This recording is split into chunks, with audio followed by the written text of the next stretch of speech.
இயேசு தருகிற இளைப்பாறுதல். மத்தேயு 11:28 வருத்தப்பட்டு பாரம் சுமக்கிறவர்களே, நீங்கள் எல்லோரும் என்னிடத்தில் வாருங்கள், நான் உங்களுக்கு இளைப்பாறுதல் தருவேன். இந்த வார்த்தையை தியானிக்கும் பொழுது இயேசு சொல்லுகிறார், வருத்தப்பட்டு பாரம் சுமக்கிறவர்களே, நீங்கள் எல்லோரும் என்னிடத்தில் வாருங்கள், நான் உங்களுக்கு இளைப்பாறுதல் தருவேன். ஏன் நம்ம கஷ்டப்படுகிறோம்னு ஆண்டவருக்கு தெரியுமே. ஆண்டவர் நம்மக்கிட்ட வந்து ஏன் ரொம்ப வருத்தப்படுற, நான் உன் பாரத்தை நீக்கி வைக்கிறேன்னு சொல்லலாமே. அவர் அன்புள்ள தெய்வம் தானே, நான் படுற கஷ்டம் அவருக்கு தெரியாதா, என் பிரச்சனை அவருக்கு தெரியாதா அப்படின்னு நம்ம கேட்கலாம். ஏன் ஆண்டவர் என்கிட்ட வா, நான் உனக்கு இளைப்பாறுதல் தர்றேன். ஒரே ஒரு கண்டிஷன், என்கிட்ட இளைப்பாறுதல் இருக்குது, உன்கிட்ட வருத்தம் இருக்குது, பாரம் இருக்குது. ஆனால் இது நீங்கணும் அப்படின்னா நீ எங்கே வரணும்னு என்கிட்ட வரணும். ஏன் ஆண்டவர் என்கிட்ட வாங்க அப்படின்னு சொன்னால், இந்த வருத்தமும் பாரமும் தேவனால் உண்டானது அல்ல. இந்த வருத்தத்தையும் பாரத்தையும் மனிதன் தனக்கு தெரிந்து கொண்டான். எங்கேன்னா ஏதேன் தோட்டத்தில் எப்போ தேவன் வேண்டாம் என்று சொல்லி சாத்தானுடைய வார்த்தைக்கு கீழ்ப்படிஞ்சு அந்த விளக்கப்பட்ட கனியை புசித்து அவனை எஜமானனாக கர்த்தரை, அதாவது ஆண்டவராகிய தேவனை தனக்கு எஜமானனாக ஆளுகை செய்கிறவராக வேண்டாம் என்று ஒதுக்கி வைத்துவிட்டு, எப்போ பிசாசு எனக்கு வேணும், பிசாசு கொடுக்குற அந்த சந்தோஷம் எனக்கு வேணும்னு சொல்லி அவன் போனானோ, அப்பொழுது பிசாசினால் ஏற்பட்டிருக்கிற உபத்திரவங்கள், வேதனைகள், கஷ்டங்கள் எல்லாம் ஒரு மனுஷனுக்கு வந்துடுச்சு. எப்பயுமே ஆண்டவர் வந்து ஒரு மனிதனை கட்டாயப்படுத்தி நான் உன்னை நேசிக்கிறேன் பார் அப்படின்னு சொல்லி கத்த மாட்டார். வீடுகளெல்லாம் பார்த்தீங்கன்னா அந்த அன்பை காட்டுறதுக்கு சில தெரியாது. ஏய், உன்னை நான் எவ்வளோ நேசிக்கிறேன் தெரியுமா அப்படின்னு சொல்லி கத்துவாங்க. பார்த்துருக்கீங்களா? 2 பேர் லவ் பண்ணிட்டு பிரியும் பொழுது, உன்னை எனக்கு பிடிக்கல, நீ என்னை நேசிக்கிறது சரியில்லை, இல்லைப்பா உன்னை நான் உயிராக நேசிக்கிறேன், இல்லை உன்னை நான் ரொம்ப நம்ப மாட்டேன். சண்டை வரும் பொழுது அந்த சண்டையில் சொல்லுவாங்க, உனக்காக இப்போ ரத்தத்தையே கிழிச்சிக்கிறேன், என்ன வேணாலும் பண்ணுறேன்னு. ஆண்டவர் ஒரு நாளும் கட்டாயமாக ஃபோர்ஸ் பண்ணி வன்முறையாக நம்மக்கிட்ட அன்பு காட்ட மாட்டார். அவர் மென்மையானவர், அவர் வல்லமை உள்ளவர் தான். ஆனால் நம்மக்கிட்ட எப்படி வருவார்னா தாயுள்ளத்தோடு பொறுமையோடும் சாந்தத்தோடும் வருவார். அப்போ அவர் என்ன சொல்கிறாருன்னா, இப்போ உங்ககிட்ட நீ என்ன பண்ணுற, கஷ்டங்களை சுமந்துக்கிட்டு இருக்கிற, உன் கஷ்டங்களையும் உன் பாரங்களையும் நீ என்னிடத்தில் வா. இந்த காலத்தில் நம்ம அறிஞ்சு கொள்ள வேண்டிய ஒரு சத்தியம் என்னென்னா, பிசாசு நம்ம வாயாலேயே சொல்ல வைக்கிறது என்னென்னா, கர்த்தர்னு ஒருத்தர் இருந்தாருன்னா நான் ஏன் இவ்வளோ கஷ்டப்படுறேன், ஆண்டவர்னு ஒருத்தர் இருந்தாருன்னா நான் ஏன் இவ்வளோ கஷ்டப்படுறேன். ஆண்டவராக தான் இருக்கார். அவர் என்ன சொல்கிறாருன்னா, நீ என்கிட்ட வா, என் சமூகத்துக்கு வா, என் பாதத்துக்கு வா, நான் உனக்கு இளைப்பாறுதலை கொடுக்குறேன். இன்றைக்கி நீங்கள் சுவிசேஷம் அறிவிக்கும் பொழுது கூட என்ன சொல்லுவாங்க, உங்கள் வீட்டில் ஒரு இழப்பு வந்திருக்கும், ஒரு குழந்தை இறந்து போயிருக்கும், அல்லது ஒரு தாய் இறந்து போயிருக்கும். உங்கள் தெய்வம் உண்மையாக இருந்தாக்க, உங்கள் தெய்வம் உண்மையிலுமே இருந்தால் ஏன் எங்கள் அம்மா இறந்து போகிறாங்க, இங்கே பாருங்க, தெய்வமாக தான் இருக்கார். நீங்கள் ஆண்டவர்கிட்ட வரல. இழப்புகள் எல்லாருக்கும் உண்டானது. ஆனால் அந்த இழப்பில் யார் உங்களை ஆறுதல் படுத்துவா, யார் உங்களை நடத்துவார்னா ஆண்டவராகிய தேவன் ஒருத்தர் தான். ஸ்கூல் நிறையா இருக்குது, பிள்ளைங்க ரோட்டில் தெரிகிற வரைக்கும் படிப்பு வராது. ஸ்கூலுக்கு போனால் தான் படிப்பு வரும். ஹாஸ்பிட்டல் அங்கேயே தான் இருக்கும். வியாதிகாரன் வெளியில் சுற்றிட்டு இருக்கிற வரைக்கும் வியாதி தீராது. ஹாஸ்பிட்டலுக்கு போய் மருந்து வாங்கினா தான் வியாதி தீரும். அதே போல் ரட்சிப்பு வேணுமா, சுகம் வேணுமா, விடுதலை வேணுமா, சமாதானம் வேணுமா என்றால் இயேசு கிறிஸ்துக்கிட்ட வந்தால் ஒழிய நடக்கவே நடக்காது. அப்போ உலகத்தில் உண்டாகிற எந்த துன்பமும் தேவனால் உண்டாகிறது அல்ல. தேவன் நம்மை வருத்தப்படுத்தி சந்தோஷப்படுத்தி அடித்து அப்படிலாம் கஷ்டப்படுத்தி பார்த்து அழகு பார்க்குற தேவன் அல்லவே அல்ல. நாம் கஷ்டப்படும் பொழுது, நம்ம உபத்திரவப்படும் பொழுது நமக்காக முதல் கண்ணீர் வடிக்கிறதும் கடைசி வரைக்கும் நம்மளோடு கூட இருக்கிறவரும் ஆண்டவர் தான். யோபு சொல்கிறாரு, நெருப்பு பொறிகள் மேலே பறக்கிறது போல மனுஷன் வருத்தத்தை அனுபவிக்க பிறந்திருக்கான், துன்பங்களை அனுபவிக்க அவன் பிறந்திருக்கிறான். யோபு அவருடைய வாழ்க்கையில் அனுபவித்து சொல்லிட்டு இருக்கிறாரு, நெருப்பு பொறி கீழே இருக்காது, அப்படியே மேலே அப்படியே காட்டில் எரியும் பொழுது பார்த்தீங்கன்னா சட்டன்னு எரிஞ்சு போயிட்டே இருக்கும். அதே போல தான் மனுஷனும் துன்பத்தை அனுபவிக்க பிறந்திருக்கிறான். யோபு 3:26. யோபு 3:26.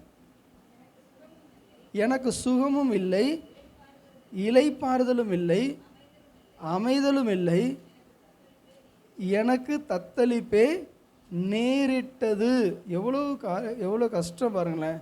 அதுக்கு முன்னாடியெல்லாம் 24 வசனம், என் போஜனத்துக்கு முன்னே எனக்கு பெருமூச்சு உண்டாகிறது, என் கதறுதல் வெள்ளம் போல புரண்டு போகிறது. அவருடைய கதறலின் சத்தம் எப்படி இருக்குதான், வெள்ளம் போல, ஒரு காட்டாறு புறப்பட்டு வர்றது போல போகிறது. அவ்வளவு வேதனையும் அவ்வளவு துக்கமுமாக இருக்குது. அவருக்கு சுகம் இல்லை, சரீரம் முழுவதும் வேதனை, அவருடைய இளைப்பாறுதல் இல்லை. எல்லாத்தையும் இழந்துட்டாரு, குடும்பத்தை இழந்துட்டாரு, பிள்ளைகளை இழந்துட்டாங்க, வியாதி வந்துருச்சு, சொத்து சுகம் போயிடுச்சு, வேலைக்காரர்கள் இல்லை, ஆடு மாடுகள் இல்லை, தங்க வீடு இல்லை, எல்லா வீடு இடிஞ்சு போயிடுச்சு, அமைதல் இல்லை, சமாதானம் இல்லை, தத்தளிப்பே நேரிட்டது. இன்றைக்கி நம்ம யோபு ஒரு நீதிமான், யோபு ஒரு கர்த்தருக்கு பயந்த ஒரு மனுஷன், யோபுகிட்ட குறையே கண்டுபிடிக்க முடியாது. ஆனால் அந்த மனுஷனுக்கே இப்படிப்பட்ட ஒரு பாடுகள் இருக்கும் என்றால் நமக்கும் நிச்சயமாகவே பாடுகள் வரும், நமக்கும் நிச்சயமாக உபத்திரவங்கள் வரும். ஆனால் இந்த உபத்திரவத்தில் நாம் எப்படி ஆண்டவரை பற்றி கொள்கிறோம், எப்படி இந்த சூழ்நிலையில் கர்த்தரை எப்படி நம்ம சார்ந்து கொள்கிறோங்கிறத வச்சு தான் நமக்கு விடுதலை உண்டு. ஹல்லேலூயா, ஹல்லேலூயா. யோபு 30ஆம் அதிகாரம் 17வது வசனம். யோபு 30ஆம் அதிகாரம் 17வது வசனம்.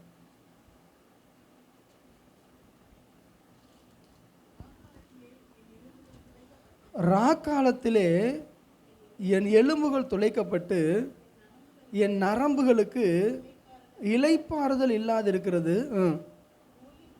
நோயின் உக்கரத்தினால் என் உடுப்பு, என் உடை முதற்கொண்டு மாறி போயிடுச்சு, அங்கியின் கழுத்து பட்டை போல என்னை சுற்றி கொண்டது. ரொம்ப வேதனை பாருங்கள். அதுக்கு 16வது வசனத்தை படிங்களேன்.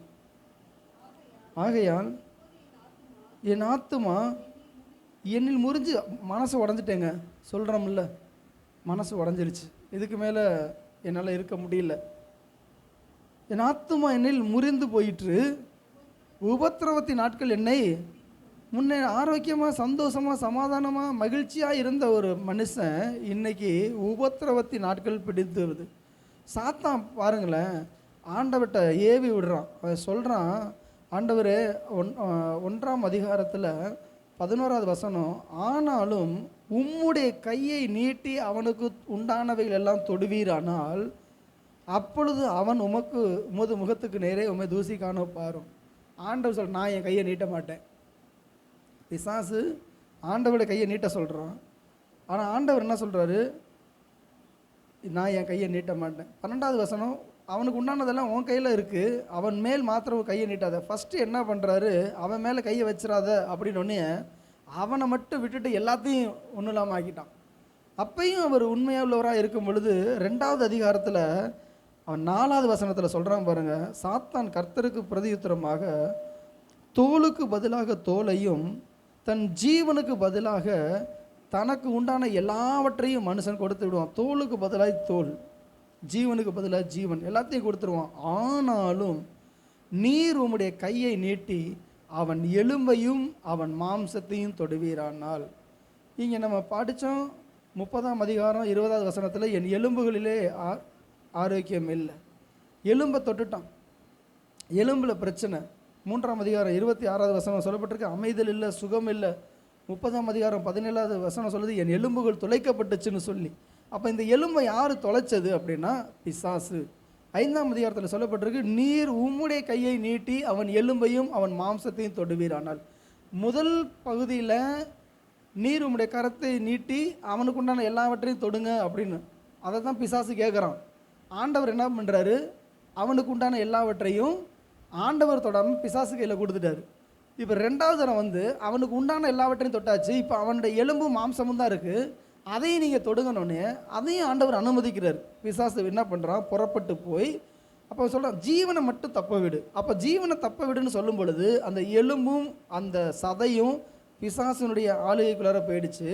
அப்போ 7வது வசனம் பாருங்கள், 2:7, அப்பொழுது சாத்தான் கர்த்தருடைய சந்நிதியிலிருந்து புறப்பட்டு யோபுவின் உள்ளங்கால் தொடங்கி அவன் உச்சந்தலை மட்டும் கொடிய பருக்களால் அவனை வாதித்தான். இன்றைக்கு ஒரு மனுஷன் வாதிக்கப்படுகிறான், வருத்தப்படுகிறான் என்று சொன்னால் அந்த வருத்தங்களுக்கு காரணம் பிசாசு, தேவன் அல்ல.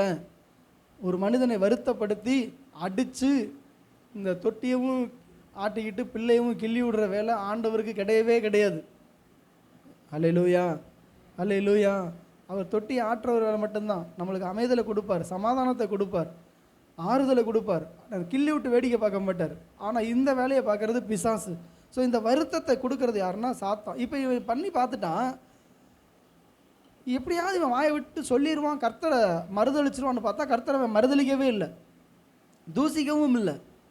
இப்போ என்ன செய்யணும், எப்படியாவது பண்ண ஒய்ஃபை தூண்டி விடுறான், மனைவியை தூண்டி விட்டு நீ தேவனை தூசிச்சு ஜீவனை விடும், முடியல. இப்போ என்ன பண்ணிட்டான், யோபுவுக்கு பிரச்சனை வந்துருச்சுன்னு சொல்லி நண்பர்களுக்கு யார் போய் அறிவிச்சான்னா பிசாசே அறிவிக்கிறான். ஏன்னா இவன் யோபுவோட வேலைக்காரங்களாம் செத்து போயிட்டாங்க, அறிமுகமானவங்களாம் வெளியில் போயிட்டாங்க, சொந்தக்காரங்களாம் தூரமாக போயிட்டாங்க. நீங்கள் யோபு புஸ்தகத்தை படித்து பார்த்தீங்கன்னா எனக்கு அறிமுகமானவங்களாம் என்னை விட்டு போயிட்டான், என் உறவினர்கள்லாம் என்னை விட்டு போயிட்டாங்க. இப்போ பிசாசு என்ன பண்ணுறான், இந்த 3 பேரை கூப்பிட்டு வர்றான், அவரோட நண்பர்கள் 4 பேரை கூட்டிகிட்டு வந்துட்டு யோபு இன்னும் உயிரை வச்சுக்கிட்டு இருக்கிறான், தேவனை தூசிக்க மாட்டேங்கிறான். நீங்கள் என்ன பண்ணு, போய் நல்லது பேசுறது போல் பேசி யோபு மனமடி உண்டாக்கி சோர்வடைய செய்து அவனை கர்த்தருக்கு விரோதமாக பேச வச்சு அவன் ஜீவனை எடுக்கணும். இவங்க உடனே ஆறுதல் செலுத்த வர்றது போல் பிகினிங்கில் பார்த்தீங்க அப்படின்னா வந்த உடனே 1 வாரம் மட்டும் யோபுக்கிட்ட பேச மாட்டாங்க, தரையில் உட்காந்துருப்பாங்க, புழுதி அள்ளி போட்டுக்குவாங்க. பார்த்தா என்னமோ யோபுவோட கஷ்டத்தை சுமக்கிறது போலே தான் இருக்கும். இன்றைக்கி நம்மக்கிட்ட அப்படி தானே இருக்கிறாங்க, நம்ம கஷ்டத்தை தீர்க்கிறதுக்கு நம்ம கூட வர்றேன், நான் அவன் கூட வரேன் அப்படின்னு சொல்லி வர்றவங்க இருப்பாங்க. ஆனால் வர்றவன் தான் நம்மளுக்கு பிரச்சனையாகவே இருப்பான், வராதவன் கூட தள்ளி இருப்பான். இவன் வந்ததுக்கப்புறம் என்ன பண்ணுறான், 7 நாள் கழித்து அதுக்கப்புறம் ஒவ்வொருத்தனா வாயை திறக்கிறான். திறந்த உடனே நீ தான் குற்றவாளி, நீ தான் குற்றவாளி, நீ தான் தப்பு பண்ணுற, எல்லாத்தையும் இழந்ததுக்கு நீ தான் காரணம், ஓ பாவம் எல்லாத்தையும் சொல்லும் பொழுது யோபு சொல்கிறாரு, யோபு 19:2 படிங்க, கெஞ்சுறாரு பாருங்க. யோபு ஒரு நண்பர்கள்ட்ட கெஞ்சுறாரு. யோபு 19:2, நீங்கள் எந்த மட்டும் என் ஆத்துமாவை வருத்தப்படுத்தி வார்த்தைகள்னால என்னை நொறுக்குவீர்கள். இன்னைக்கு யாரை வச்சு பிசாசு நொறுக்குறான்னா நம்ம கூட உள்ளவங்கள வச்சு தான். ரோட்டில் போகிறவன் எவனோ ஒருத்தன் அந்நியன், நம்ம முன்ன பின்ன தெரியாதவன் ஏதாவது சொல்லிட்டு போயிட்டான்னா அது அதோட முடிஞ்சு போயிடும். ஆனால் யாரை நம்ம நேசிக்கிறோமோ, யாரை நம்ம ஸ்நேகம் பாராட்டுறோமோ, யாரை நம்ம நம்புகிறோமோ, யார் நம்ம கூட இருக்கிறேன்னு சொல்லி வர்றாங்களோ, நம்ம வாழ்க்கை துணையோ ஒரு கூட இருக்கக்கூடிய க்ளோஸ் ஃப்ரெண்ட்ஸு நம்ம வார்த்தையால் நொறுக்கும் பொழுது தாங்கவே முடியாது. சொல்கிறார், இது வரைக்கும் 10 தடவை என்னை நிந்தித்தீர்கள், நீங்கள் எனக்கு கடின முகம் காண்பிக்கிறதா உங்களுக்கு வெக்கம் இல்லை. சொல்கிறார், ஏன் என்கிட்ட இப்படி நடந்துக்கிறீங்க, நானாக உங்களை கூப்பிட்டேன், நான் வந்து சொன்னேன்னா எனக்கு ரொம்ப கஷ்டமாக இருக்குது, வந்து ஆறுதல் படுத்துங்கன்னு. ஆனால் வந்து உட்காந்துக்கிட்டு என்ன பண்ணுறான், வார்த்தையினால் நொறுக்குறாங்க. புலம்பல் 5:5 சொல்லுது, புலம்பல் 5:5 எரேமியா கதறுகிறார் பாருங்க, நாங்கள் பாரம் சுமந்து எங்கள் கழுத்து நோகிறது, நாங்கள் உழைக்கிறோம், எங்களுக்கு இளைப்பாறுதல் இல்லாது இருக்கிறது. எவ்வளவு பாரம் சுமக்கிறோம். சில நேரத்தில் அந்த கிராமங்களுக்கெல்லாம் போகும்போது எங்கள் உறவினர்கள் எல்லாம் விவசாய வேலை பார்க்குறவங்க சொல்லுவாங்க, கூலி வேலைக்கு போகிறவங்களாம், கஷ்டப்படுறேன். காலையில் நேற்று ஒரு ஃபேமிலி போயிட்டு வந்தேன், அது 2 மணிக்கு நைட்டு எழுந்திரிச்சு போய் ரோஜா தோட்டத்தில் விளக்கு கொளுத்திக்கிட்டு பூ எடுக்கணும். 4:30 மணி 5 மணிக்கு கிட்டத்தட்ட ஸ்ரீரங்கத்திலேருந்து அந்த ஊருக்கு வந்து ஒரு 30 கிலோமீட்டர் வரும். அதுக்குள்ளார அந்த பூவை பறித்து 5 மணிக்குள்ளார மார்க்கெட்டுக்கு வந்தாகணும். இப்போ 2 மணிக்கு எந்திரிச்சு அவங்க பூ எடுக்கிறாங்க. அந்த முள்ளு எப்படி கிளிக்கும், ரோஜா தோட்டங்கிறது அந்த மலர்றதுக்கு முன்னாடி சூரிய உதயத்துக்கு முன்னாடியே அது வந்து மார்க்கெட்டுக்கு வந்தாகணும், இல்லைன்னா அது உதிர்ந்து இதாகிடும். அப்போ இவ்வளவு கஷ்டங்கள் மனிதர்கள் அனுபவிக்கிறாங்க, இவ்வளவு வேதனைகள் அனுபவிக்கிறாங்க. இப்போ வந்து நம்மளுக்கு வண்டி வாகனங்கள்லாம் பெருத்து போச்சு. நம்மளுக்கு இந்த சுமை தாங்கி கல் அப்படின்னு சொல்லி முன்னாடி ஊருக்கு வச்சுருப்பாங்க. என்ன பண்ணுவாங்கன்னா, எங்கள் தாத்தா பாட்டி அப்போ வந்து நான் சின்ன பிள்ளை இருந்தப்போ எனக்கு சொல்லுவாங்க, காலையிலே எந்திரிச்சிருவாங்க. நான் இப்போ அங்கே இருந்தப்போ 3 மணி 4 மணிக்கெலாம் அப்படியே நட்சத்திரத்தை பார்த்துக்கிட்டே இருப்பாங்க. அப்போல்லாம் வாழ்க்கை கிடையாது, எது கிடையாதுன்னா அந்த கடிகாரம் கிடையாது. கிராமத்துக்குள்ளார ஃபுல்லாக காட்டுக்குள்ளார வீடு, தோட்டத்துக்குள்ளார தென்னந்தோப்புக்குள்ளே வீடு, எங்கள் வீட்டை தாண்டினா கிணறு, அப்படி தான் இருக்கும். அவங்க அப்படியே தூங்கி எந்திரிக்கிறப்ப பார்ப்பாங்க, இந்த வெள்ளி நட்சத்திரம் இங்கே வந்துருச்சு, விடிவெள்ளி நம்ம சொல்கிறோம் இல்லையா, அந்த வெள்ளி வந்து இங்கே வந்துருச்சு, இங்கே வந்து மணி 4 ஆச்சு, மணி 3 ஆச்சு, எந்திரிங்கன்னு சொல்லிட்டு நைட்டே கீரையை பறித்து வச்சுருப்பாங்க, காயை பறித்து வச்சுருப்பாங்க. எல்லாத்தையும் என்ன பண்ணுவாங்க, தோட்டத்துக்கு அங்கே இருந்து மார்க்கெட்டுக்கு கொண்டு வருவாங்க, சுமந்து கொண்டு வருவாங்க தலையில்.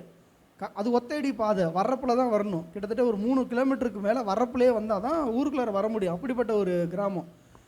அப்படி அவங்க சுமந்து போகும் பொழுது சுமை தாங்கி கல்லுன்னு ஒவ்வொரு ஏரியாலையும் வச்சுருப்பாங்க. அது எதுக்கு அப்படின்னா, வாழைக்காய் தட்டு தூக்குறவங்க, பாரம் சுமந்து போகிறவங்க என்ன பண்ணுவாங்கன்னா, அந்த சுமை தாங்கி கல்லில் கொஞ்சம் நேரம் வச்சுருப்பாங்க. அது இப்படி இருக்கும், 2 பக்கமும் ஒரு போஸ்ட் இருக்கும், சென்டரில் ஒரு பலகை ஒன்று இருக்கும், ஒரு கல் இருக்கும். அதுக்கப்புறம் அதை தூக்கி வச்சுக்கிட்டு திரும்ப நடந்து போவாங்க. எப்போனா டவுன் வரைக்கும் வருவாங்க. சைக்கிள் வச்சுருந்தா பெரிய விஷயம், அப்போவே வந்து விற்றுட்டு போவாங்க, தூக்கிட்டு வருவாங்க. இங்கேருந்து சரக்கை இங்கே கொண்டு வருது, இங்கேருந்து அங்கே சரக்கை கொண்டு வருது. உலக பிரகாரமான சுமைதாங்கிகள் கொஞ்ச நேரம் நம்ம பாரத்தை சுமந்துக்கிட்டு இருக்கோம், ஆனால் திரும்ப அதே பாரத்தை நம்ம தான் சுமந்துக்கிட்டு இருக்கணும். அதை எடுத்துக்கிட்டு அந்த சுமைதாங்கி கல்லில் கொஞ்ச நேரம் நம்ம சுமையை இறக்கி வச்சுருப்போம், திரும்ப அதே சுமையை நம்ம தான் சுமந்துக்கிட்டு போகணும். ஆனால் இயேசு கிறிஸ்து என்ன சொல்கிறாரு, சிலுவை மரத்துக்கு வரும் பொழுது, வருத்தப்பட்டு பாரம் சுமக்கிறவர்களே நீங்கள் எல்லோரும் என்னிடத்தில் வாருங்கள், நான் உங்களுக்கு இளைப்பாறுதல் தருவேன். இந்த வசனம் சொல்லுது, அவர் உங்களை விசாரிக்கிறவரானபடியால் உங்கள் கவலைகள் எல்லாம் அவர் மேல் வைத்து விடுங்கள். ஆண்டவர் வந்து அவர் மேலே பாரத்தை வச்சுட்டோம்னா திரும்ப இல்லை நான் சுமக்க மாட்டேன், நீ தான் சுமந்துட்டு போகணும்னு அவர் வைக்கவே மாட்டார். அல்லேலூயா, அல்லேலூயா. ஒரு பெர்மனண்ட்டாக ஆண்டவர் நம்மளுக்கு ஒரு விடுதலையை கொடுத்து நடத்துகிறவராக இருக்கிறார். சங்கீதம் 68:19 சொல்லப்பட்டிருக்கு, என்னாலும் ஆண்டவருக்கு ஸ்தோத்திரம் உண்டாவதாக, நம்மேல் பாரம் சுமத்தினாலும் நம்மை ரட்சிக்கிற தேவன் அவரே. யோபுக்கு மேலே பாரத்தை சுமத்துனது தேவன் அனுமதிச்சார். ஆனால் இன்றைக்கி நீங்கள் ஏதோ ஒரு அறியாமைனாலேயோ அதிக பிரசங்கித்தனத்தினாலேயோ ஏதோ ஒரு காரணத்தினால ஒரு இழப்புகளை சந்தித்திருக்கலாம், ஏதோ ஒரு போராட்டத்தை சந்திச்சுட்டு இருக்கலாம். ஆண்டவருக்கு கீழ்ப்படியாமல் சில நேரங்களில் தேசங்கள் கர்த்தருக்கு கீழ்ப்படியாத பொழுது அந்நிய தேசத்துக்கு ஆண்டவர் ஒப்பு கொடுத்துருவார். அப்போ ஒப்பு கொடுக்கும் பொழுது திரும்ப அந்த ஜனங்கள் தேவனை நோக்கி முறையிடும் பொழுது கர்த்தர் தம்முடைய ஜனங்களை தம்முடைய ஸ்தானாதிபதிகளை இரட்சகர்களை ஏற்படுத்தி அவர்களை விடுவிப்பார். இன்றைக்கி நம்ம சொந்த பாவத்தினாலேயே சில தவறுகளை நாம் செய்ததுனாலே நாம் சில கஷ்டங்களை அனுபவிப்போமானால் ஆண்டவரிடத்தில் வந்து, ஆண்டவரே என் பாவம் எனக்கு விரோதமாய் சாட்சி இடுகிறது, நான் செஞ்ச பாவம் தான் இன்றைக்கி என்னை பாதிக்குது, என் குடும்பத்தை பாதிக்குது, என் வாழ்க்கையை பாதிக்குது, இந்த பாவத்தை எனக்கு மன்னியும், இந்த பிரச்சனையிலிருந்து என்னை விடுதலை ஆக்கும் என்று சொன்னால் நிச்சயமாய் கர்த்தர் விடுதலை ஆக்குவார். அல்லேலூயா, அல்லேலூயா.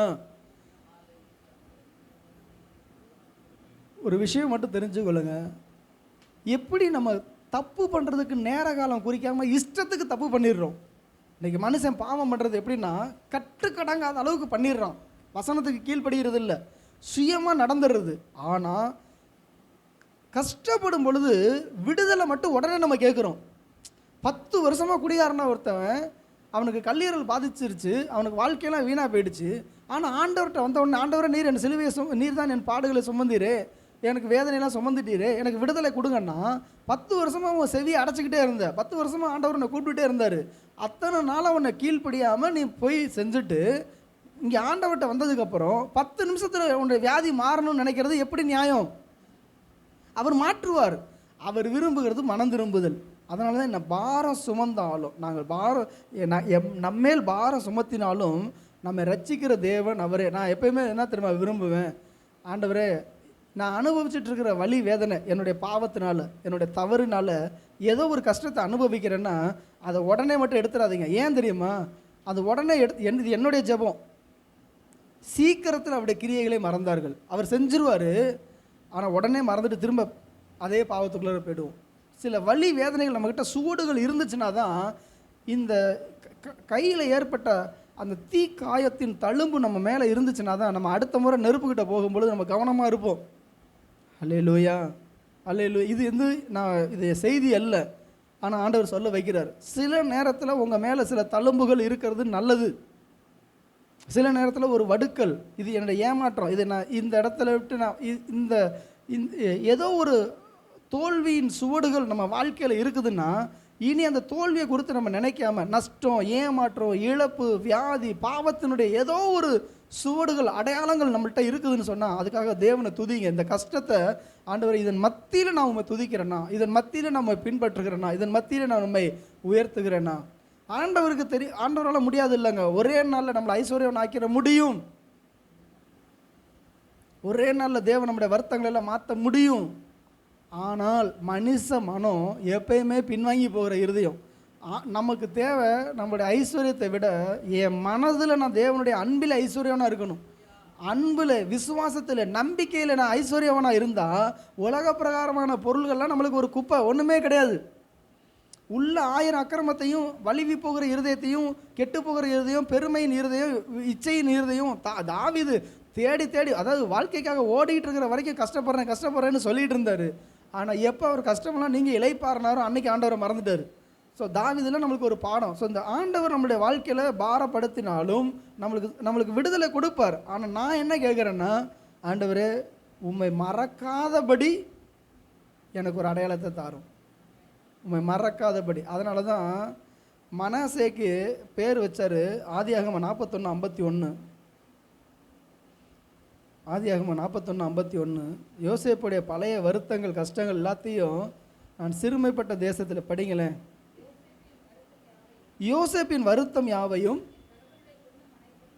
என் தகப்பன் குடும்பம் யாவையும் மறக்க பண்ணும்படி தேவன் பண்ணினார் என்று சொல்லி மூத்தவனுக்கு மனாசே ஒரு பேர், ஒரு அடையாளம். மனாசேன்னு பேரை கூப்பிட்றப்பெல்லாம் என் தகப்பன் குடும்பம், என் வருத்தம் எல்லாத்தையும் மாற பண்ணினார். அந்த பேர் மட்டும் வேற பிளெஸ்ஸிங்னு வச்சுருந்தாக்க தெரியாது. மனாசேனா என்னப்பா அர்த்தம்? இவ்வளோ கஷ்டப்பட்டேன்ப்பா, இவ்வளோ வருத்தப்பட்டேன். இதை பார்க்கும் பொழுதெல்லாம், அந்த மனாசையை பார்க்கும் பொழுதெல்லாம் எது ஞாபகத்துக்கு வரும்னா, முன்னே நான் கஷ்டப்பட்டேன், ஆனால் இன்றைக்கி நான் நல்லா இருக்கேன். இன்றைக்கி பல புது பணக்காரனுக்கு இருக்க பெரிய பிரச்சனை என்ன, கால் தரையில் நிற்காது, ரெக்கை கட்டிட்டு தான் பறந்துக்கிட்டு இருப்பான். ஆனால் யோசேப்பு அப்படி இல்லை. அவர் எல்லாத்தையும் முன்னாடி வச்சுட்டு இருக்கிறாரு. மன்னிக்கிற இருதயத்தை கொடுத்தாரு, பொறுமையை கொடுத்தாரு, அதனால தான் உயர்த்தப்பட்டார். அல்லேலூயா. சரி, செய்தி கொஞ்சம் சீக்கிரமாக நான் முடிக்கிறேன். பிதாவானவர் கொடுக்குற ஒரு இளைப்பாறுதல். யாத்திராகமம் 33:14. பிதாவாகிய தேவன் நமக்கு கொடுக்குற ஒரு இளைப்பாறுதல். என் சமூகம் உனக்கு முன்பாக செல்லும், நான் உங்களுக்கு இளைப்பாறுதல் தருவேன். இந்த பாலைவன வாழ்க்கையில் ஆண்டவர் ஜனங்களுக்கு முன்பதாக சொல்லுகிறார், ஒரு அவிசுவாசமாக இருந்தாலும் சரி, அவர்களை பார்த்து சொல்கிறாரு, என் மை ப்ரெசன்ஸ், சொல்லுங்களேன், my presence will go before you. எல்லாத்தையும் வண்டியில் எழுதி வச்சுக்குவாங்க, காரில் எழுதி வச்சுக்குவாங்க. அங்கே அவருடைய பிரசன்னம் வந்து என்ன, வாழ்க்கையில் அவருடைய பிரசன்னம் வேணும். அல்லேலூயா, அல்லேலூயா. என்னோட லைஃப் ஜர்னியில் அவருடைய ப்ரெசன்ஸ் வேணும். அப்படின்னா என்ன அர்த்தம் தெரியுமா? நான் தேவனுக்கு முன்னாடி முந்திக்க கொள்ளக்கூடாது. கர்த்தருடைய பிரசன்னம் தான் என்னை வழிகாட்டணும். கர்த்தருடைய பிரசன்னம் தான் முன்னாடி செல்லணும். நானாக என் வாழ்க்கையை பார்த்துக்கிறேன்னு சொன்னால் வருத்தங்கள் தான் வரும். அப்போ எனக்கு இளைப்பாறுதல் எப்போ வரும்னு சொன்னால், தேவ பிரசன்னத்திலேயே வாழ்ந்து கொண்டிருக்கிற ஒரு மனுஷனுக்கு எப்பயுமே இளைப்பாறுதல் இருக்கும். தேவ சமூகம் முன்னாடி போகிற வரைக்கும் அவனுக்கு நிம்மதி இருக்கும். எப்போ தேவன் இல்லாமல் நான் இந்த பிரச்சனையை பார்த்துக்கிறேன்ட்டு சொல்கிறோமோ அன்னைக்கு அவனுக்கு இளைப்பாறுதல் இருக்காது. என்னாகுமோ 10:33, கர்த்தருடைய உடன்படிக்கை பெட்டி இளைப்பாறுதலை தேடி கண்டுபிடிச்சு தான். அப்போ ஆண்டவருடைய ஜனங்கள் இது எப்போ திரும்ப நடந்துச்சு? இஸ்ரவேல் ஜனங்கள் கர்த்தரை விட்டு பின்வாங்கின பிறகு அவிசுவாசமாய் அவர்கள் கானானுக்குள்ளே பிரவேசிக்க மாட்டேன்னு சொல்லிட்டாங்க. ஆனாலும் தேவனுடைய இரக்கம் பெரிதாக இருந்துச்சு. இந்த இடத்துல இவர்கள் உடன்படிக்கை பெட்டியை சுமந்துக்கிட்டு போகிறாங்க. இந்த உடன்படிக்கை பெட்டி முன்னே போகுது, அதாவது மேகம் புறப்படுது. மேகம் புறப்படும் பொழுது உடன்படிக்கை பெட்டியை சுமந்து கொண்டு போவார்கள். எங்கே மேகம் தங்குதோ அங்கே அந்த உடன்படிக்கை பெட்டியை வைப்பார்கள். அந்த இடத்துல தேவன் ஒரு இளைப்பாறுதலை கொடுப்பார். இங்கே இருங்க, இங்கே உங்களுக்கு சாப்பாடு கிடைக்கும், இங்கே உங்களுக்கு தண்ணி கிடைக்கும், இங்கே பாதுகாப்பு கிடைக்கும். அது 1 நாளோ 3 நாளோ 1 வாரமோ 10 நாளோ 1 மாசமோ எத்தனை வருஷமானாலும் அந்த உடன்படிக்கை பெட்டியும் மேகமும் சேர்ந்து தேவ பிரசன்னம், அந்த கர்த்தருடைய வார்த்தை உங்களுக்கு இளைப்பாறுதலை கொடுக்கும். அல்லேலூயா. ஆண்டவர்கிட்ட கேட்கணும், ஆண்டவரே நான் அந்த ஊருக்கு போகலாமா, நான் வியாபாரம் பண்ணலாமா? யாக்கோபு சொல்கிறார்ல, நான் நாளைக்கு வருவோம், நாங்கள் இந்த ஊருக்கு வருவோம், இந்த வியாபாரம் பண்ணுவோம். நீங்களாக டிசைட் பண்ணாதீங்க. கர்த்தருக்கு சித்தமானால் நாங்களும் உயிரோடு இருந்தால் இதை செய்வோம். அப்போ நம்மளாம் முடிவு பண்ணிட்டு போனால் நம்மளுக்கு பிரச்சனை, நஷ்டங்கள், ஏமாற்றங்கள். அப்போ இளைப்பாறுதல் எங்கேருந்து வரும்னா தேவ சமூகத்தில் வரும். ஏசாயா தீர்க்க தரிசன புஸ்தகம் 28வது அதிகாரம் 11-12. கர்த்தருடைய ஆவியானவர் தருகிற இளைப்பாறுதல். ஏசாயா 28:11-12.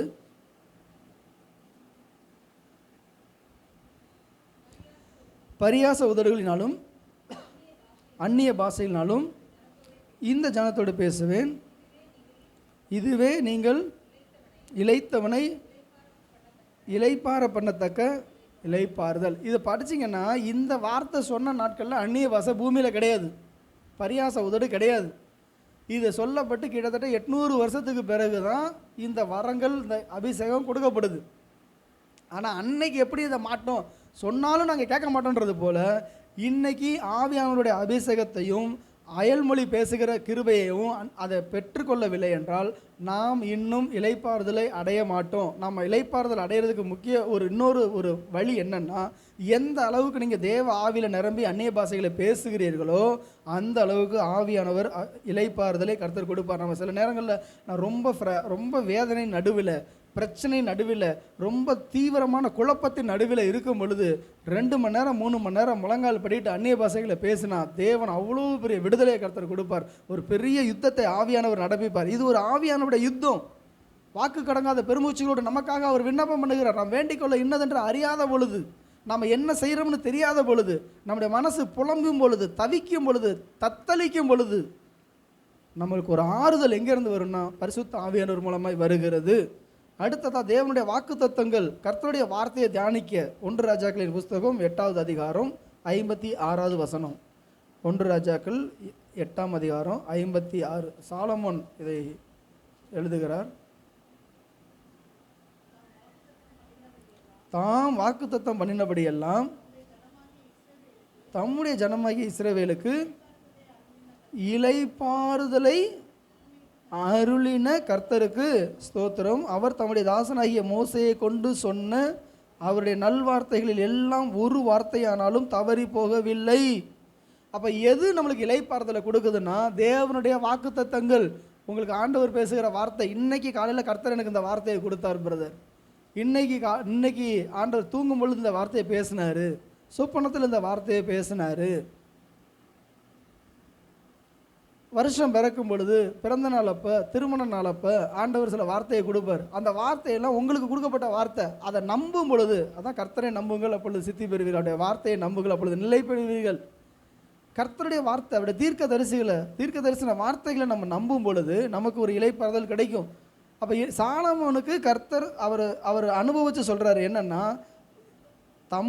தாம் வாக்கு தத்தம் பண்ணினபடியெல்லாம் என்னென்ன வார்த்தையெல்லாம் பிதாவாகிய தேவன் தம்முடைய ஜனமாகிய இஸ்ரவேலுக்கு சொன்னாரோ அதன்படியே இளைப்பாறுதலை அருளியிருக்கிறார். இன்றைக்கு உங்களுக்கு நம்மளுக்கு நான் சிறுமைப்படுகும் பொழுது உங்களுடைய வசனம் தான் எனக்கு ஆறுதல். நான் உபத்திரவப்படும் பொழுது, நான் பரதேசியாய் தங்குகிற வீடுகளில் உம்முடைய வார்த்தை தான் எனக்கு ஆறுதல். அடுத்தது தேவனுடைய வழிகளில் நடக்கணும். எரேமியா 6:16. எரேமியா 6:16.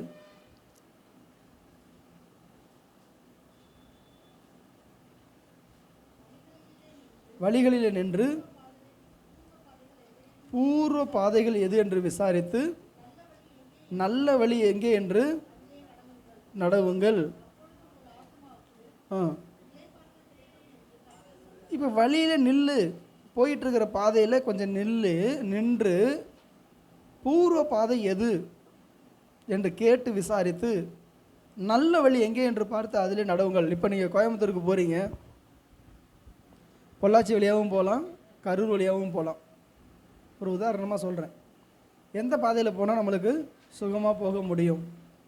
நம்ம கேட்டுட்டு போவோம், இங்கே டிராஃபிக் அதிகமாக இருக்குது, இங்கே ரோடு நல்லா இருக்கும் அப்படின்னு. இப்போ நம்ம இந்த பாதை பூர்வ பாதை எதுனா சீயோனுக்கு போகிற பாதை, எருசலேமுக்கு போகிற பாதை. நம்ம தேவ பிரசன்னத்துக்கு போகிற வழி எங்கே இருக்குது? நம்ம எந்த வழியில் போனால் தேவனை அடைய முடியும், பரலோகத்தை அடைய முடியும்? இப்போ நம்ம வாழ்க்கையில் போயிட்டுருக்கும் பொழுது சில நேரத்தில் நாம் ஓடுற ஓட்டத்தில் தொடர்ந்து ஓடாமல் கொஞ்சம் கர்த்தருடைய பாதத்தில் காத்திருந்து ஆண்டவர்கிட்ட விசாரித்து, ஆண்டவரே நான் வாழ்கிற வாழ்க்கை சரிதானா, நான் போய்கிட்டு இருக்கிற பாதை சரிதானா, என்னுடைய ஐக்கியங்கள் எப்படி இருக்குது, என்னுடைய சபை எப்படி இருக்குது, என்னுடைய ஊழியங்கள் எப்படி இருக்குது, என்னுடைய தனிப்பட்ட ஜெப வாழ்க்கை எப்படி இருக்குது, என் ஆவிக்குரிய ஒழுங்குகள் எப்படி இருக்குது, நான் எந்த அளவுக்கு நான் யோக்கியமாக இருக்கிறேன், நான் முதல்ல உங்களுக்கு முன்பாக நீதிமானாக இருக்கிறேன்னா, எல்லாத்தையும் நிதானித்து வழி இதுவே, இதில் நடவுங்கள் என்கிற சத்தம் உண்டாகும். அப்போ ஆவியானோட சத்தத்தை நம்ம கேட்கும் பொழுது வழியிலே நின்று பூர்வ பாதைகள் எது என்று கேட்டு விசாரித்து நல்ல வழி எங்கே என்று பார்த்து அதில் நடவுங்கள். அப்போ அந்த நல்ல வழி கிறிஸ்துவனுடைய வழி. அந்த பூர்வ பாதை, இன்றைக்கி நமக்கு ஒரு பூர்வ பாதை இருக்குங்க, அது சிலுவை. கொல்கத்தா மேட்டுக்கு நம்ம போகணும், இங்கேருந்து உடனே ஃப்ளைட்டை பிடிச்சி கல்வாரி எருசலேமுக்கு போய் அங்கே மலையை பார்த்துட்டு வந்தேன்ட்டு இல்லை. வாழ்க்கை சிலுவைக்கு நேராக இருக்கா? சிலுவையை நம்ம தியானிக்கிறோமா? சிலுவைக்கு நம்ம பகைஞராக இருக்கிறோமா? சிலுவைக்கு நம்ம பாத்திரமாக இருந்துக்கிறோமா? அந்த வழியில் நம்ம நடக்கும் பொழுது இளைப்பாறுதல் உண்டாகும். 2 நாளாகமம் 14:6-7. 2 நாளாகமம் 14ஆம் அதிகாரம் 6வது வசனமும் 7வது வசனமும்.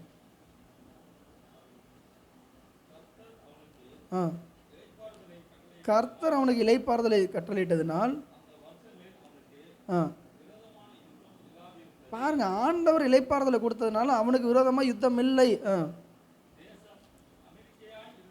தேசம் அமெரிக்கா என்று சொன்னால் அமைதி என்று அர்த்தம். தேசம் அமெரிக்கா இருந்தபடியினால்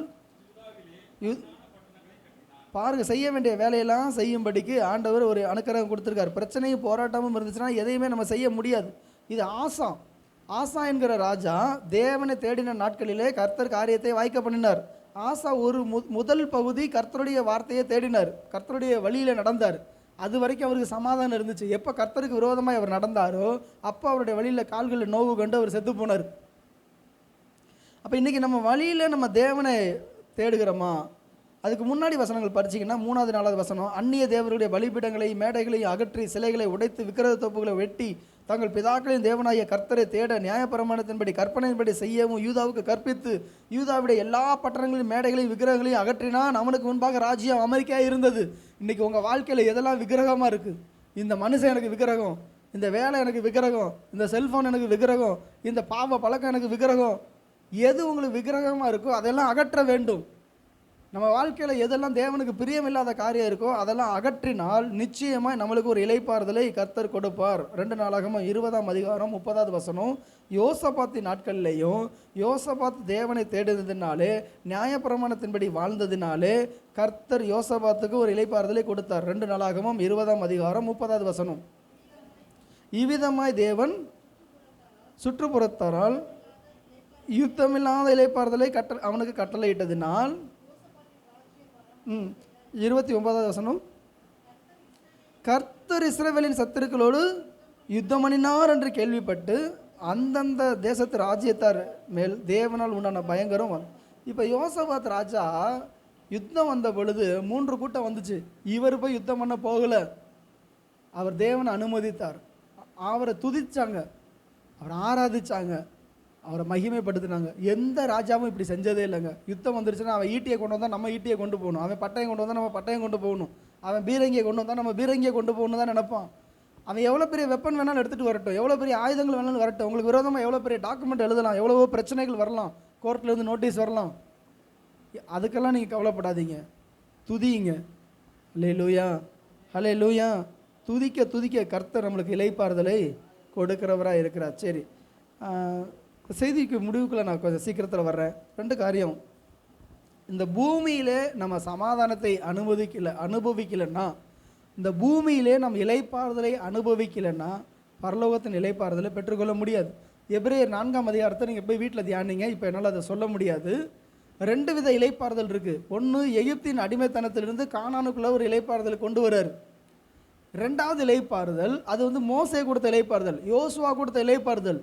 2வது கொடுக்குற இளைப்பாறுதல் இயேசு கிறிஸ்து நமக்கு கொடுக்குற இளைப்பாறுதல். இந்த பூமிக்குரிய வாழ்க்கைக்கு பிறகு பரலோகத்தில் இளைப்பாறுதலை கர்த்தர் கொடுக்குறார். ஸோ இந்த வாழ்கிற இந்த காலத்திலேயே இயேசு கிறிஸ்துவால் வருகிற இளைப்பாறுதலை பெற்று அனுபவிக்காத எந்த விசுவாசியும் ஊழியக்காரனும் பரலோக இளைப்பாறுதலை பெறவே முடியாது. ஏன் இங்கே இளைப்பாறுதல் இல்லைன்னா, கர்த்தருடைய வழியில் நடக்கலை, கர்த்தருடைய சமூகம் நமக்கு முன்னாடி போகலை, கர்த்தருடைய வாக்கு தத்துவத்தை நம்ம நம்பலை, கிறிஸ்துவனிடத்தில் வரல. இயேசு சொல்கிறார், என்னிடத்தில் வா, நான் உனக்கு இளைப்பாறுதல் தர்றேன். இன்றைக்கி இதெல்லாம் நம்ம பெற்று அனுபவிக்காமல் பிதாவாகிய தேவனால், கர்த்தராகிய இயேசுவால், பரிசுத்த ஆவியால், தேவனுடைய வார்த்தையால், கர்த்தருடைய வாக்கு தத்தத்தால் நமக்கு தேவனுடைய இளைப்பாறுதல் நமக்கு இல்லை என்று சொன்னால் கர்த்தர் இந்த நாட்களுக்கு பிறகு நம் இளைப்பாறுதலை பெறவே முடியாது. ஏசாயா 57:2 சொல்லப்பட்டிருக்கு. ஏசாயா 57:2 மரணத்துக்கு பிறகு உண்டான ஒரு இளைப்பாறுதல். இந்த வசனத்தை நீங்கள் கல்லறையில் பார்ப்பீங்க. சில கல்லறைகளில் இது எழுதி வச்சுருப்பாங்க, நேர்மையாய் நடந்தவர்கள் சமாதானத்துக்குள் பிரவேசித்து தாங்கள் படுக்கைகளில் இளைப்பார்கள். செத்ததுக்கப்புறம் அவர் தூங்கினா என்ன, தூங்காமல் போனா, செத்ததுக்கப்புறம் ஒரு இளைப்பாருன்னு புரியுது அவங்களுக்கு. அவர் போயிட்டாரு, அவருக்கு என்ன, இங்கே நாளில் கஷ்டப்படுறேன் சொல்லுவோமா சொல்ல மாட்டோமா? அவர் அங்கே இளைப்பாரிட்டு இருக்காரா, வேறு ஏதாவது பட்டுட்டு இருக்காரான்னு நம்மளுக்கு தெரியாது. நம்ம நினச்சிட்டு இருக்கோம் மண்ணில் போட்டு புதைச்சிட்டோம் அப்படின்ட்டு. ஆனால் அந்த ஆத்மா எங்கே போச்சுன்னு தெரியாது. நான் விரும்புகிறேன், நான் செத்ததுக்கப்புறம் அனுபவிக்கக்கூடிய ஒரு இளைப்பாறுதல் இல்லை, உயிரோடு இருக்கும் பொழுதே நான் ஒரு இளைப்பாறுதலை அனுபவிக்கணும். நான் தேவனோடு நடக்கணும். ஒன்றும் என்னை அசைக்க முடியாது, ஒன்று என்னை தொட முடியாது, ஒன்று என்னை மேற்கொள்ள முடியாது. காரணம் கர்த்தர் என் கூட இருக்கிறார். அல்லேலூயா, அல்லேலூயா. ரொம்ப கவனமாக இருக்க வேண்டிய ஒரு காலம். சரி, இன்னும் ஒரு இளைப்பாறுதல் இருக்குது. பிசாசும் இளைப்பாறுதலை தேடிட்டு இருக்கிறான். அவனும் பாவம் நிம்மதி இல்லாமல் தவிக்கிறான்ல. அவனுக்கு இளைப்பாறுதல் யார் தெரியுமா கொடுப்பா? நமக்கு இளைப்பாறுதலை தேவன் தருது, தேவனுடைய வார்த்தை தருது. பிசாசுக்கு இளைப்பாறுதல் தரதுக்குன்னு சிலர் இருக்கிறாங்க. யார் தெரியுமா? மனிதர்கள் தான். மத்தேயு 12ஆம் அதிகாரம் 43வது வசனம். மத்தேயு 12:43.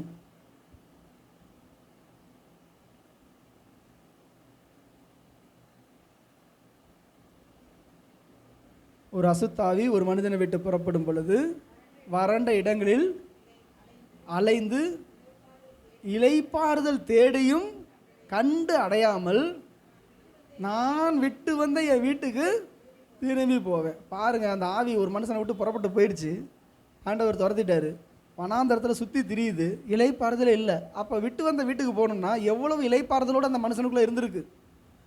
அந்த வீடு தான் எனக்கு சொர்க்கம், ஒரு பிரச்சனை இல்லை, அவனும் நானும் நிம்மதியாக குடியிருந்துக்கிட்டு இருந்தோம். இப்போ போய் பார்க்குது அவன் அப்படியே தான் இருக்கிறான். ஆகா, நான் மட்டும் இல்லை, என்னைய மாதிரி இன்னும் 7 பேர் வெளியில் சுற்றிட்டு இருக்கிறாங்க, அவனுக்கு இளைப்பாறுதல் இல்லை. அந்த 7 பிசாசையும் கூப்பிட்டு வந்து, வாப்பா, நான் விட்டுட்டு வந்த வீட்டில் இன்னும் ஏசு வரல, ஏசு துரத்தி விட்டார், அந்த வீடு காலியாக கிடக்குது, நீங்களாம் எங்கே சுற்றிட்டு இருக்கிறீங்க, வாங்க இடத்து, அந்த வீட்டில் இடம் நிறையா இருக்குது, நாம் எல்லோரும் போய் இளைப்பாறுதல் அடைவோன்னு அந்த பிசாசு ஒரு மனுஷனுக்குள்ளே வந்துருச்சுன்னா அவன் வாழ்க்கை எப்படி இருக்கும்? அவன் முன்னிலைமையை பார்க்கல பின்னிலைமை அதிக கேடுள்ளதாக இருக்கும். ஸோ நம்ம ஒரு காரியம் தெரிஞ்சுக்கணும், நான் தேவனிடத்தில் இளைப்பாறுதலை அனுபவிக்கலைன்னு சொன்னால் என்கிட்ட பிசாசு இளைப்பாறுதலை அடைஞ்சிருவான். சத்தத்தை காணோம். நான் இளைப்பாறுதலை தேவ சமூகத்தில் அனுபவிக்கலை என்று சொன்னால் என்னை விட்டு வெளியில் போன பிசாசு அவனுக்கு இளைப்பாறுதலை கொடுக்குற பாத்திரமா இருப்பேன். அப்படின்னா சுத்தமாக இளைப்பாறுதல் இருக்காது, இன்னும் போராட்டமாக இருக்கும். ஸோ நாம் ரொம்ப கவனமாக இருந்து, பிசாசே நீ இளைப்பாறுகிற இடம் என் வீடு இல்லை. ஒரு நாய் நம்ம வீட்டில் வந்து படுத்தாலும் அடித்து துரத்தி விடுறோம் இல்லையா? ஒரு பூனை எளிய வீட்டு வந்துருச்சுன்னா எங்கே வந்து இங்கே உட்காந்து நின்றுட்டு இருக்கியா, போன்னு துரத்தி விடுறோமா இல்லையா? அப்போ பிசாசு நம்ம வீட்டுக்குள்ள வந்துச்சுன்னா வா பத்திரமா இங்கே எங்கேயும் வேறாத அப்படிலாம் நம்ம சொல்லவே கூடாது. அவனுக்கு இங்கே வேலை இல்லை, நான் தேவனுடையவன், இது இந்த ஆலயம் கர்த்தருடைய ஆலயம், இந்த சரீரம் தேவனுடையது, என் ஆத்மா தேவனுடையது, என் ஆவி தேவனுடையது. ஆமென், அல்லேலூயா. இந்த இளைப்பாறுதலை பெற்றுக்கொள்வதற்கு ஒரு பாக்கியம் உண்டு, ஒரு கண்டிஷன் உண்டு. மத்தேயு 11ஆம் அதிகாரம் 29, 30. மத்தேயு 11ஆம் அதிகாரம் 29 வசனம் 30. நான் சாந்தமும் மனத்தாழ்மையும் உடையவராக இருக்கிறேன். யார் வந்து இந்த 2 கேரக்டர் அவங்கள்ட்ட இருக்குதோ அவங்கள்ட்ட பிசாசு வர முடியாது. எது நடந்தாலும் அமைதியாக இருப்பாங்க, எது நடந்தாலும் சாந்தம், எது நடந்தாலும் சொல்லுங்களேன், நான் சாந்தமும், அசிங்கப்படுத்தினாலும் அவமானப்படுத்தினாலும் கேவலப்படுத்தினாலும் ஒதுக்கி வச்சாலும் பெருமைன்னு ஒன்று இருந்தால் தானே நம்ம வந்து என்னையை பார்த்து இப்படி பேசிட்டியா, என்னை இப்படி நடத்திட்டியான்னு சொல்லுவோம். நம்ம மனத்தாழ்மையாக நடந்துட்டா இன்னும் நீ என்ன வேணாலும் சொல்லிக்கப்பா. ஏன்னா எனக்கு உரிய சாந்தம் என்னுடைய மனத்தாழ்மை கிறிஸ்துவனிடத்திலிருந்து வருது. அது சொல்கிறார், நான் சாந்தமும் மனத்தாழ்மையும் உடையவராக இருக்கிறேன், என் நுகத்தை நீ ஏற்றுக்கொள். அப்போ கிறிஸ்து அப்படி தான் இருந்தார். போர்ச்சவர் அடித்தாலும் சரி, பரியாசம் பண்ணாலும் சரி, அவர் வாயை திறக்கவே இல்லை, சாந்தமும் மனத்தாழ்மையும் உடையவராக இருந்தார். அதனால் அவர் இன்றைக்கி மகிமையான ஸ்தலத்தில் மேன்மையாக இருக்கிறார். இப்போ நாம் இன்றைக்கி நம்ம மேன்மையாய் வாழ வேண்டும் என்றால் கிறிஸ்துவனுடைய மனத்தாழ்மையும் கிறிஸ்துவனுடைய சாந்தமும் நம்மில நிரம்பி வழியும் பொழுது எந்த சூழ்நிலையிலையும் நம்ம சமாதானத்தை யாருக்கு எடுத்து போடவே முடியாது. அல்லேலூயா, அல்லேலூயா. யார் என்ன, உனக்கு வேலை இல்லை பரவாயில்ல, ப்ரொமோஷன் இல்லை பரவாயில்ல, இன்க்ரிமெண்ட் இல்லை பரவாயில்ல, உனக்கு வாழ்க்கையே இல்லை பரவாயில்ல, உனக்கு இந்த வீடு இல்லை பரவாயில்ல, எல்லாத்துக்கும் ஓகே ஓகே ஓகே. எது சொன்னாலும் என்னடா எது செஞ்சாலும் இப்படியே இருக்கிறேன்னா என்னுடைய சாந்தம் என்னுடைய சமாதானம் என்னுடைய இளைப்பாறுதல் கிறிஸ்துவிடத்தில் வருது. தேவன் எனக்கு தராரு. நீ ஒன்று கொடுக்கறதுனால தான் எனக்கு இளைப்பாறுதல் கிடையாது. சில நேரத்தில் பிரச்சனை எங்கே தெரியுமா ஆரம்பிக்கும்? உனக்கு இந்த வருஷம் ப்ரொமோஷன் இல்லையானோடனே நம்ம மனசு இளைப்பாறுதல் போயிடும். உனக்கு இந்த வருஷம் புரியுதா உங்களுக்கு? நம்மளுக்கு வர வேண்டியது ஒன்று வரலன்னு சொன்னால் நம்மளுக்கு இளைப்பாறுதல் போயிடும். ஆனால் ஆண்டவர் என்ன சொல்கிறார்? வரலனாலும் உன் இளைப்பாறுதல் நான் உனக்கு தர்றேன். எது இல்லைனாலும் கர்த்தர் நமக்காக கொடுப்பார். தகப்பனே உங்களை துதிக்கிறேன், ஸ்தோத்திரிக்கிறேன்னப்பா. வருத்தப்பட்டு பாரம் சுமக்கிறவர்களே நீங்கள் எல்லோரும் என்னிடத்தில் வாருங்கள், நான் உங்களுக்கு இளைப்பாறுதல் தருவேன். இன்றைக்கு தேவனே எங்களுக்கு நாங்கள் அனுபவிச்சுட்ருக்கிற வருத்தம் ஒவ்வொருத்தரும் ஆண்டவரே நாங்கள் வித்தியாசமான வருத்தங்களை அனுபவிச்சுட்ருக்கிறோம். ஒருத்தர் அனுபவிக்கிற கஷ்டங்கள், ஒருத்தர் அனுபவிக்கிற பாடுகள் இன்னொருத்தர் அனுபவிக்கிறது இல்லை. நிச்சயமாக எல்லாருடைய வருத்தத்தை நீங்கள் சுமந்திருக்கிறீங்கப்பா. ஏன்? மெய்யாகவே அவர் நம்முடைய பாடுகளை ஏற்றுக்கொண்டு நம்முடைய துக்கங்களை சுமந்தார். எங்கள் எல்லோருடைய பாடுகளையும் எங்கள் எல்லோருடைய துக்கங்களையும் நீர் சுமந்துறதுனாலே உமக்கு தெரியும் நாங்கள் என்ன பாடுகளை அனுபவிக்கிறோம், நாங்கள் என்ன வருத்தத்தை அனுபவிக்கிறோம். திருமண வாழ்க்கை, வேலை, ஊழியம், பிஸ்னஸ், எந்த விஷயமா இருந்தாலும் எல்லா பாதைகளிலையும் எங்களுக்கு சமாதானத்தையும் இளைப்பாறுதலையும் தருகிறவர் நீர் அல்லவா. கர்த்தர் இந்த மாதம் எங்களுக்கு அப்படிப்பட்ட கிருபைகளை கர்த்தர் கொடுத்து நடத்துவீராக. சமாதானம் அப்பா, ஒரு விடுதலை, நிம்மதி, இளைப்பாறுதல் கர்த்தர் தந்து நடத்துங்கப்பா. ஆண்டவரே, எங்களுக்கு ஒரு யுத்தம் இல்லாத ஒரு இளைப்பாறுதல் ஆண்டவரே யோசபாத்துக்கு தந்தீங்க, சாலமோனுடைய நாட்களில் தந்தீங்க, ஆசாவின் நாட்களில் தந்தீங்க. எங்களுக்கும் தாங்கப்பா. நாங்கள் உம்மோடு சஞ்சரிக்கணும். நாங்கள் நிறைய யுத்தங்களை கண்டுட்டோம் ஆண்டவரே. யோபு சொல்கிறது போல் எனக்கு அமைதல் இல்லை, எனக்கு தூக்கம் இல்லை, எனக்கு சமாதானம் இல்லை, எனக்கு நிம்மதி இல்லை, தத்தளிப்பு தான். இந்த மரண அவஸ்தையெல்லாம் எங்களை விட்டு மாறட்டும். கர்த்தர் எங்களுக்கு சமாதானத்தையும் இளைப்பாறுதலையும் தருவீராக. இயேசு கிறிஸ்துவின் நாமத்தில் பிதாவே, ஆமேன், ஆமேன். என் ஆத்துமாவே கர்த்தரை ஸ்தோத்திரி, என் முழுமே ஒரு பரிசுத்த நாமத்தை ஸ்தோத்திரி. என் ஆத்துமாவே கர்த்தரை ஸ்தோத்திரி, கர்த்தர் செய்த சகல உபகாரங்களையும் மறவாதே.